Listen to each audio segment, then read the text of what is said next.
L'on peut distinguer avec Aristote 4 causes en ce sphinx. La première cause, c'est la cause matérielle. Elle est évidente. Supprimez la matière de ce sphinx, vous n'avez plus de sphinx. La deuxième cause, c'est la cause formelle. Supprimez la forme de sphinx à cette statue et vous n'avez plus de sphinx. Si vous la transformez en une forme sphérique ou en une forme carrée ou en une galette, vous n'avez plus de sphinx. La troisième cause de cette statue, c'est l'artiste. S'il n'y avait pas eu un artiste pour sculpter un bloc de pierre, eh bien il n'y aurait pas ce sphinx. Cette cause, on l'appelle la cause efficiente ou encore la cause motrice.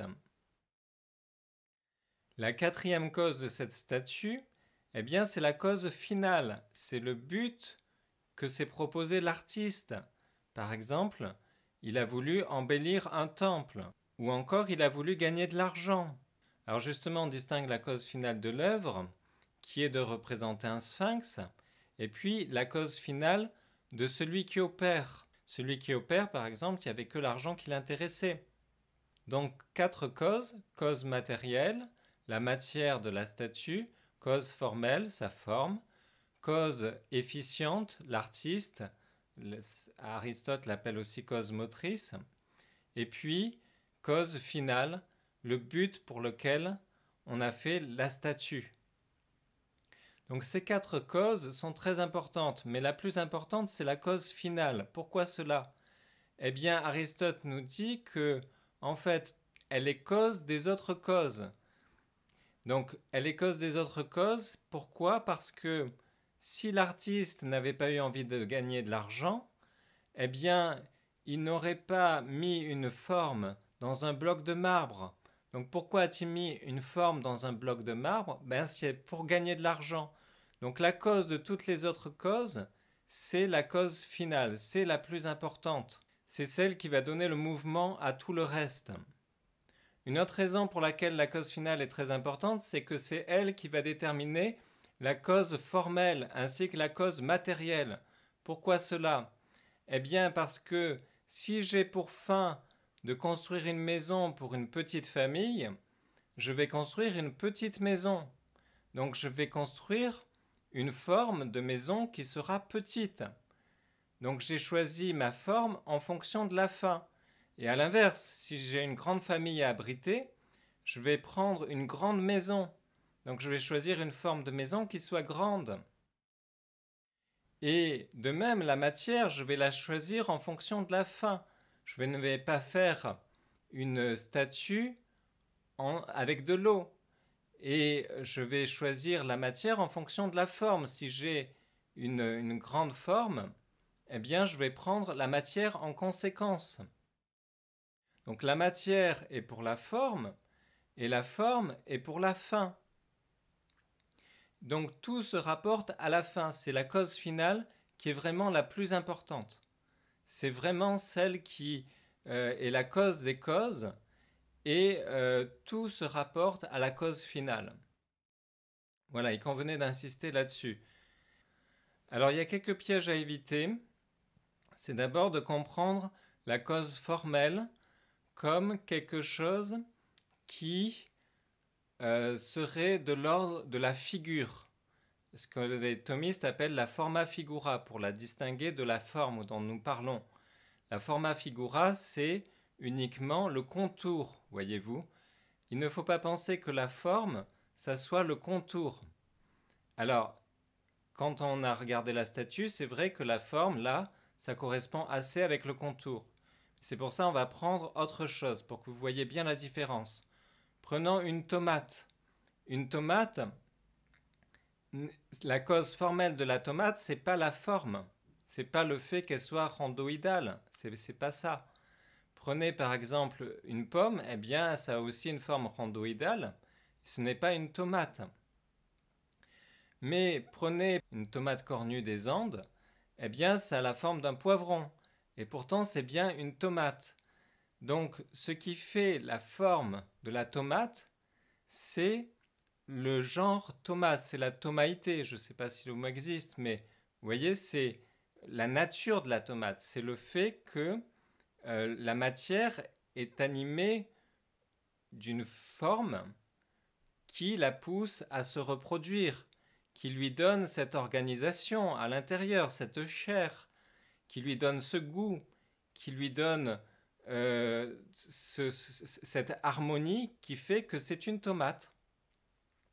Et donc la forme, c'est quelque chose de profondément interne. N'allez pas le comprendre comme la forma figura, qui est simplement une apparence externe qui est très facilement imitable par divers procédés. Avec de la pâte à modeler, vous pouvez très bien faire la même forme. Ça ne vous fera pas une tomate. Le deuxième écueil qu'il faut éviter, c'est d'aller penser que la matière, c'est l'atome. Alors déjà, l'atome, ça prête à confusion, parce que l'atome, quand on vous parle d'atome, n'allez pas voir l'atome au sens physique de la physique physico-expérimentale d'aujourd'hui. L'atome en philosophie, c'est pas ça. L'atome de la physique physico-expérimentale, c'est un noyau avec des électrons qui tournent autour, etc. Voilà, ça c'est l'atome au sens physique d'aujourd'hui. N'allez pas penser ça. En philosophie, l'atome, ça veut dire insécable. Ça vient du grec, ça veut dire insécable. Donc, ça n'a rien à voir avec l'atome d'aujourd'hui. Sauf ce qui a à voir, c'est que peut-être que celui qui a trouvé l'atome d'aujourd'hui, il a dit, tiens, c'est la plus petite partie insécable, donc je l'appelle atome. Et puis après, ils se sont rendus compte qu'en fait, il y avait l'électron, etc. Bon, qu'importe. En tout cas, en philosophie, c'est la plus petite partie de matière qui puisse exister. Simplement, il y a un problème, c'est que philosophiquement, cette existence n'est pas du tout prouvée. Et Aristote, lui, il semble bien même qu'il la récuse. En tout cas, dans son système, la matière n'est pas cet atome. Pourquoi? Parce que cet atome, il a lui aussi une forme. C'est ça qu'il faut bien voir. Cet atome, il a lui aussi une forme, qu'elle soit ronde ou carrée, ou voilà, il a lui aussi une forme. Et puis, on ne voit pas pourquoi on ne pourrait pas le couper. Pourquoi, par exemple, si vous prenez en mathématiques, vous pouvez toujours prendre un segment et le couper, en faire un segment plus petit, puis encore plus petit, etc. Alors, je sais bien que ce qui est vrai en mathématiques n'est pas forcément vrai en physique, et peut-être que en physique, physico-expérimentale, eh bien, c'est pas possible. J'en sais rien. Mais ce qui est sûr, c'est que philosophiquement, eh bien, c'est pas prouvé. Donc, voilà. Et puis, la matière, donc, ce n'est pas ça pour Aristote. La matière première, c'est quelque chose qui est pure puissance. Et donc, elle ne peut pas exister sans une forme substantielle. Maintenant, on peut se demander s'il existe d'autres causes. Par exemple, la cause exemplaire. J'ai un schéma que je veux reproduire, l'architecte qui veut reproduire un plan.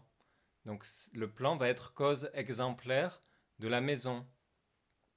En réalité, cette cause exemplaire se ramène à deux choses. Elle se ramène à la cause formelle, le fait que j'ai dans mon esprit le plan de la maison, eh bien, j'ai déjà la forme de la maison dans mon esprit. Elle n'existe pas en dehors de mon esprit, mais elle existe dans mon esprit. Et donc, la cause formelle existe déjà. Et puis, l'exemplaire se ramène à la cause finale, c'est-à-dire que le plan qu'il a dans son esprit ou sur le papier, c'est ce à quoi il veut arriver. Donc la cause exemplaire, en fait, n'est pas une cause supplémentaire. C'est quelque chose qui se ramène à la fois à la cause finale et à la fois à la cause formelle. Une autre chose, c'est la cause instrumentale. Parce qu'en fait, si je regarde ma statue, il y a aussi autre chose qui est cause de la statue. C'est le ciseau qui a servi à sculpter la statue. Eh bien, cette cause, la cause instrumentale, c'est une cause qui se ramène à la cause efficiente. C'est-à-dire que, en fait, l'artiste s'est servi d'un ciseau et, souvenez-vous, la cause efficiente, c'est ce qui met la forme dans la matière. C'est ce qui a mis la forme dans le bloc de marbre. Or, il y a deux choses qui ont mis la forme dans le bloc de marbre. C'est l'artiste et puis les outils. Donc ensuite, on distingue la cause première de la cause seconde. Par exemple, prenez un train. Eh bien, le dernier wagon, il a pour cause du fait qu'il roule le wagon qui est avant lui. Et ainsi de suite. Bien, tout ça, ce sont des causes secondes. Pourquoi? Parce que la cause première du mouvement n'est pas tel ou tel wagon, c'est la locomotive. Donc ça, c'est ce qu'on appelle la cause première. La cause première, c'est la locomotive. Alors, quelle est l'utilité? L'utilité, il y en a plusieurs. D'abord, il y a une utilité qui est pour n'importe quoi. Vous voulez définir une chose, il suffit de prendre les quatre causes. Par exemple, qu'est-ce qu'une maison? Eh bien, une maison, c'est quelque chose qui est en briques, donc cause matérielle, qui a un toit et des murs, cause formelle, et qui est fait pour abriter des personnes, cause finale, et qui est réalisé par des maçons, cause efficiente. Ou bien par exemple pour faire un topo, une conférence, vous avez une conférence à faire sur les voitures, eh bien vous allez parler pourquoi on fait des voitures, pour aller plus vite. Euh, Comment on fait les voitures? Alors on les fait avec telle forme justement pour que ça soit aérodynamique. Et puis on les fait en telle matière. Voilà, et puis on les fait dans telles usines avec tels ouvriers, etc. Donc on retrouve nos quatre causes là encore. Et puis en philosophie, lorsqu'on va parler des preuves de l'existence de Dieu, eh bien il va falloir savoir quand est-ce qu'on se situe dans la cause efficiente, quand est-ce qu'on se situe dans la cause finale, etc. Donc tout ça, ça va revêtir une importance particulière. Par exemple, quand on va parler du moteur, du premier moteur qui n'est mu par personne, comment il meut? Eh bien, il y a le moyen par la cause finale, voyez-vous. Prenez par exemple un article en magasin qui n'est pas du tout cher, eh bien, il va ramener énormément de clients. Il va bouger des clients à des dizaines de kilomètres qui vont venir pour acheter cet article. Donc vous voyez qu'il n'y a pas besoin de mouvement pour mouvoir. Aussi en éthique, c'est-à-dire qu'en éthique, il est important de comprendre que les hommes ne se décident que pour leur bonheur. On n'a tous qu'une seule cause finale, c'est notre bonheur. Celui qui jeûne, par exemple, il jeûne pour avoir une place dans le ciel, une belle place auprès de Dieu, ou bien il jeûne pour sa santé, voilà, mais on ne jeûne jamais pour quelque chose de négatif, c'est toujours pour quelque chose de positif, c'est toujours pour notre bonheur, c'est toujours le bonheur que l'on cherche au final. Et puis en théologie, on se sert sans arrêt des quatre causes. Par exemple, comment expliquer que Dieu soit auteur de toute la Sainte Écriture et que l'homme soit auteur de toute la Sainte Écriture, c'est-à-dire l'Évangile selon Saint Jean en est entièrement l'auteur et Dieu en est entièrement l'auteur. Eh bien, je vous avais expliqué, la cause instrumentale, ça fait que c'est à la fois l'artiste qui est tout à fait l'auteur de la statue et c'est à la fois le ciseau qui est tout à fait auteur de la statue. Mais le ciseau, les capacités du ciseau sont surélevées par l'artiste. Et de même, Saint Jean a eu ses capacités surélevées par Dieu, mais on retrouve le style de Saint Jean comme on va retrouver par exemple dans une peinture à huile le style du pinceau. Donc ça, je vous l'avais expliqué. Et c'est très important parce que justement les modernistes, ils vont essayer de nier ça en disant mais non, en fait, il y a deux causes, Saint Jean et puis Dieu, mais en fait, certaines parties de la Sainte Écriture, il y a des erreurs dedans, mais vous inquiétez pas, en fait, c'est Jean qui s'est trompé, et puis certaines parties, ah ben là c'est Dieu, etc. Donc ils vont distinguer. Mais justement, ça c'est une très grave erreur, parce que Dieu est l'auteur de toute la Sainte Écriture. Et voilà, ce qui n'empêche pas que Saint Jean soit l'auteur de tout son évangile. Hein. Un autre exemple en théologie, c'est quand on dit que nos péchés graves sont la cause de la mort de notre Seigneur sur la croix.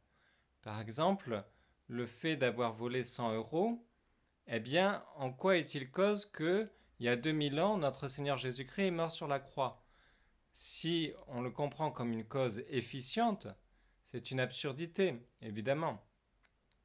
Le fait que je vole 100 euros aujourd'hui ne va pas causer de façon efficiente la mort de notre Seigneur il y a 2000 ans.